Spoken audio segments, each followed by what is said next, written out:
નોકરીમાં રજાઓનો અતિ દુકાળ ચાલતો હતો ને એમાં હાથમ આઠમ આવી. શનિ રવિની રજા સાથે એક સિયલ ઠપકારી દીધી. આમ 3-4 દિનની રજા મળી ગઈ ને આપણે હરખના મારા ભટભટીઓ લઈને ઉપડી ગયા જવા ગામડે. હવે સાતમ આઠમ હોય અને જો તમને મનમાં મેળાનો વિચાર ન આવે તો એ વાતની હું ખાતરી આપું છું કે તમે કાઠિયાવાડી નથી અને છો તો તમે અપવાદ છો. વરસાદને પણ આપણા જેવી આદત પડી ગઈ છે. જેમ આપણે વોટ્સઅપમાં આવેલા મેસેજના જવાબ આપણી નવરાશી એક સાથે આપીએ છીએ ને, એવું જ આ વખતે વરસાદે કર્યું.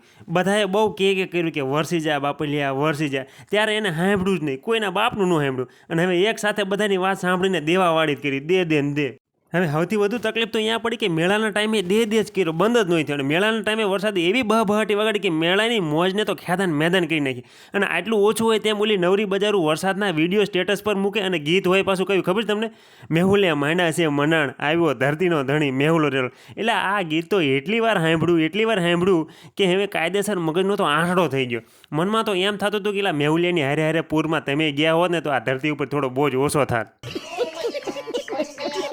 હવે મેળામાં રખડતા હોય ને એ ટાઈમે જો વરસાદ આવે તો એનાથી બચવાનો માત્ર એક જ રસ્તો હોય કે આઈસ્ક્રીમવાળાના સ્ટોલ. હવે જેને કોઈ દી 10 રૂપિયાવાળી ચોકોબાર આજ સુધી નથી ખાધી ને 30 રૂપિયાવાળી ચોકોબાર ખાઈને એના સ્ટોલનો આશરો લેવા માંડ્યા. બધા ખાતા હોય તો આપણે શું લેવા બાકી રહી? વહેતી ગંગામાં આપણે ડૂબકી મારી લીધી, આપણે એક ઠપકાર્યો.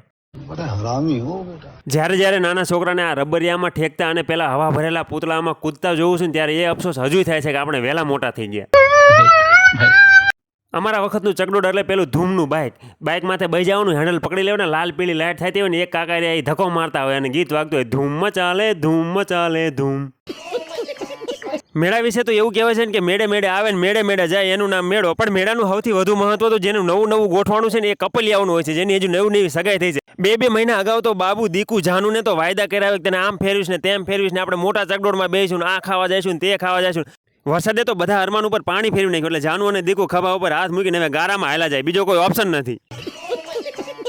વરસાદ એટલો બધો પડતો હતો ને તે મોતના કુવાવાળો સાવ નવરો બેઠો હતો. તો એને ગીતની રમઝટ બોલાવી. એને ગીત કયું વાગતું ખબર છે? પેલા કાજલબેનનું, દિલમાં રેજો રે કાજલ ના દિલમાં રેજો રે. એલા કાજલબેન, હવે તમારા દિલમાં રહેવાની નહીં, હવે ઘરમાં રહેવાની વાત કરો. વરસાદ જ એટલો આવે છે, દિલની ક્યાં વાત કરો? હવે મેડમ ગયા હોય ને મોજ ન કરે તો સુરનગર વાળા ન કહેવાય. એટલે મોજ તો ગમે એમ કહીને શોધી જ લેવાની. મોતના કુવાવાળો હાવ નવરો ધૂપ બેઠો હતો, ટાઈમ પાસ કરવાની તો એને જરૂર હતી હવે.